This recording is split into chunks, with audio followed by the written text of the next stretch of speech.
ये हमारे यार ब्लर हो जाता पीछे वाला, देखो थोड़ा कोई इसमें कर दिया है तो छोड़ा यही तरीका दिया लिया वाला।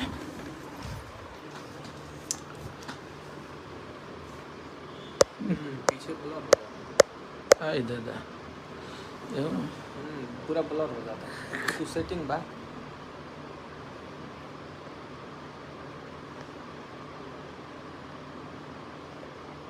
यहाँ से देखिए सुमन को बोलेंगे, सुमन ठीक कर देना। सुमन, सबके प्रणाम नमस्कार, हर हर महादेव। जुड़ी जा आप सब।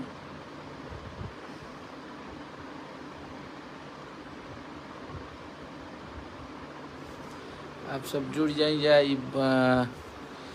लाइव बानी आज बहुत दिन के बाद अपना पेज से हम।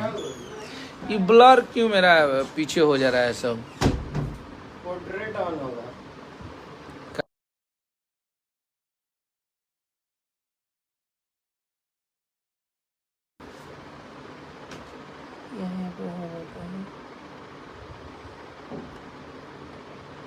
रुक जाइए भैया लोग, आप लोग लाइव में जुड़े रहिए। पोर्ट्रेट नहीं खे वो तो हम एथु लोग नहीं है। कल सुबह में गाना रिलीज होगा था ब्रांडेड लइका, तो आप लोग तैयार हो जाइए और कल तहलका मचा देवे के बाद एकदम अपना हिट मशीन जी के संगे।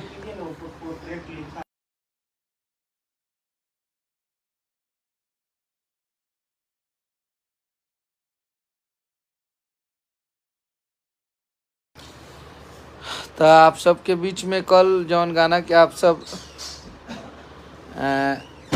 इंतजार करत तनी जा, वो गाना के कल हमनी के रिलीज कर रहल बनी जा। तो आप सब ऐसे ही आशीर्वाद प्यार बनौले रही जा, अपन मोहब्बत बनौले रही जा। बिल्कुल हाई लेवल का ही वीडियो आएगा। अभी तो ऑडियो भी आ रहा है, ऑडियो ही आएगा बट बहुत तगड़ा तरीका से उसको हम लोग करेंगे। और आप लोग बस आशीर्वाद प्यार ऐसे ही बनाए रखिए। गाना कल रिलीज होखा था जौन गाना के नाम हो ब्रांडेड लइका, जौना में शुभम जी के कंपोजिशन बा। नमस्ते प्रणाम आप सबके। और बिल्कुल कल वाला गाना जब आ बहुत बढ़िया लगी। सब गाना के अपन एगो मिजाज होला, लेकिन हम एगो बहुत हमनी के विश्वास बा कि जैसे आप सब झगड़ा के प्यार देनी जा, एकदम वही फ्लेवर के गाना बा। औसने एकदम रुआ सबके महसूस हो गया है। बहुत बढ़िया बढ़िया शब्द बा, आप सब सुनब जाऊ तो हमेशा रहेला। और सबके आप लोग प्यार देनी। सतीश सिंह जी भी जुड़ल बानी, लाजवाब लिखा तानी, वाह। सबके प्रणाम बा। आ जा जल्दी हमने भी। हाँ आ जाइए जल्दी, आप आ जाइए। सनी कुमार, इरफान खान, सुपर हिट बा। बताइए ब्रांडेड लइका जौना के नाम हो एल्बम के। और ओकरा में बहुत अच्छा अच्छा पंकज भैया भी लिखले बानी, शिवानी जी गौले बानी। तो ऐसे ही आप सब जय हो ग्लोबल स्टार, जय हो भैया। आप लोग कितना नाम दिला जाए अपनी के खेसारी भैया के। तो बस आप सबके महबूब खान मेरा छोटा भाई, कैसे हो महबूब? अर्जुन यादव आर्या, क्या मैनेजर साहब कहाँ हैं आप? अगर ब्याह शादी ले निपट गई हुई बा हमारा भीरी। आप सब ऐसे ही मोहब्बत देते रही जा अपना अखिलेश कश्यप के, अपना भाई के। और कल गाना के रिलीज करत तनी जा सुबह में। और एकर बहुत बढ़िया हमनी के वीडियो भी, अरे ये क्या होता है यार, वीडियो भी करब जाए गाना के।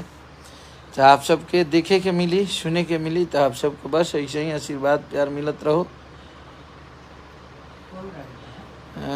कल गार्दा उड़ी भैया, वो हमरा पता बा कि आप सब मोहब्बत देख के गाना के हिट कराई ले जा हर बार। और जितना भी अन्नपूर्णा फिल्म पे गाना हमनी के रिलीज करनी जा, हर वो गाना के आप लोग आशीर्वाद प्यार दे के सुपर डुपर हिट बनेनी जा। चाहे हरदी लागे जान के होके, चाहे कजरा होके, चाहे झगड़ा होके, चाहे होली होके, चाहे छठ होके, सब गाना के आप सब इतना आशीर्वाद प्यार दे देनी कि वो हर गाना अपने आप में एगो लेवल लेके गईल। और लोग के अच्छा लागल, हर जगह पे वो बाजल, जितना भी बाजल आप सबके मोहब्बत के कृपा बा, हिट हो जाई कल। जय हो भैया, आप लोग के आशीर्वाद प्यार होके के चाहिए। और हम ये कहब कि आप सब जब मोहब्बत करी ला जाए, आप सब जब मोहब्बत दे दिला जाए, तो कार्य शक्ति और बढ़ेला। मेहनती आदमी है, अपना मेहनत के भरोसा पे, किस्मत के भरोसा पे हम लोग नहीं चलते हैं। अपने मेहनत के बदौलत अब दिन रात आदमी आप सब देखते बनी जाहुलिया, तो मेहनत करत ताने आदमी। और आप सबके आशीर्वाद प्यार पावे खातिर हमनी के हमेशा निरंतर प्रयास रहेला कि मेहनत करी जा और आप सबके बीच में कुछ अच्छा चीज़ लेके आवल जा। खेसारी भैया का फ़ोटो टी शर्ट पर कब आएगा भैया जी, इस बात पर एक वीडियो बनाइए। आप लोगों का प्यार है, बहुत जल्द उनके अलग अलग लुक में वीडियो आएंगे। अभी तो आर्मेनिया वाला वीडियो आवे वाला बा, तो विदेश के ऐसे ही आशीर्वाद प्यार बनौले रही जा। गाना के जौना गाना के नाम ही है ब्रांडेड लइका, तो आप सबके मज़ा आवे वाला बा। काल आप सब धुआं उड़ा दीजा काल। बस आप सबके आशीर्वाद प्यार मिलत रहो हमनी के, बस ये कहब जाए। जय हो भैया। Prince Singh ji, Ahiran Piyush Yadav ji, love you two भैया।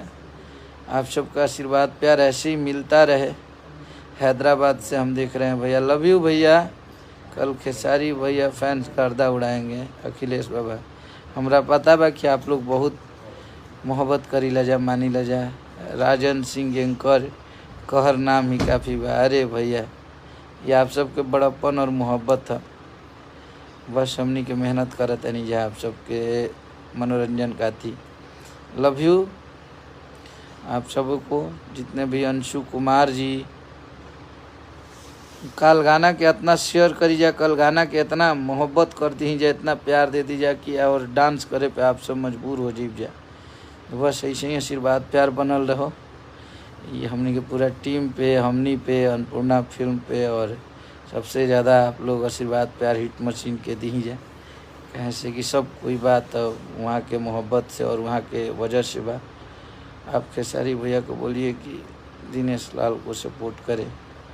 बिल्कुल, वो बड़े भाई हैं, हम लोग हमेशा से सपोर्ट करते हैं। मनीष यादव जी, द बेस्ट राइटर, जय हो भैया, लव यू आपको भैया। दबंग मल्होत्रा जी, छपरा से हूँ भैया, लव यू। जियो जिला छपरा। कृष्ण कुमार यादव जी, कल गर्दा होगा भैया, लव यू। आप सब ऐसे ही आशीर्वाद प्यार बनाए रखिए अपने भाई पे। और कल गाना रिलीज हो रहा है, तो उस गाने को आप सब इतना सुनिए और शेयर कीजिए, बहुत सारा मोहब्बत दीजिए।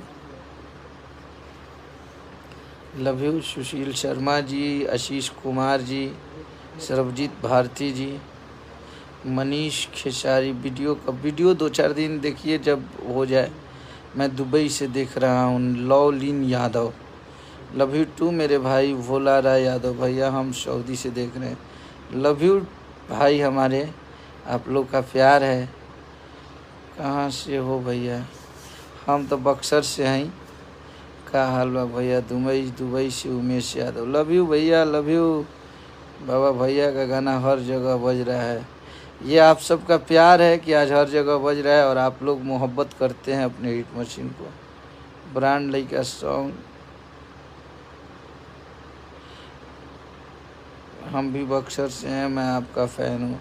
पप्पू यादव जी, लव यू भाई। दबंग राइटर अखिलेश कश्यप, विवेक यादव जी, जय हो। हम भाई बेंगलोर से देख रहे हैं, लव यू भैया, लव यू आप सबको। मैं सऊदी अरब से देख रहा हूँ, जियो शेर। बस आप लोग ऐसे ही आशीर्वाद प्यार बनाए रखिए अपने भाई पे। कल सुबह में आप लोग तैयार हो जाइए, कल सुबह में बहुत तगड़ा गाना आ रहा है, तो आप लोग प्लीज़ इस गाने को इतना कल शेयर करिएगा। जैसे आप लोगों ने खजरा का ऑडियो रिकॉर्ड बनाया था 7 मिलियन के आसपास में, तो हमको भरोसा है कल तक गर्दा उड़बे करी और जलने वाले को जलेगा ही। चलिए कोई बात ना, कल रिलीज होता ब्रांडेड लइका। आप सब, हम सब आपके साथ हैं, आप लड़ाई लड़ते रहिए। बक्सर कब आना है? जल्दी आएंगे। लव यू भैया, लव यू आप सबका साथ सहयोग।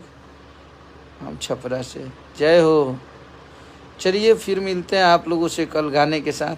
तो कल 6:45 में आप लोग तैयार रहिएगा, जितने लोग भैया लोग देख रहे हैं।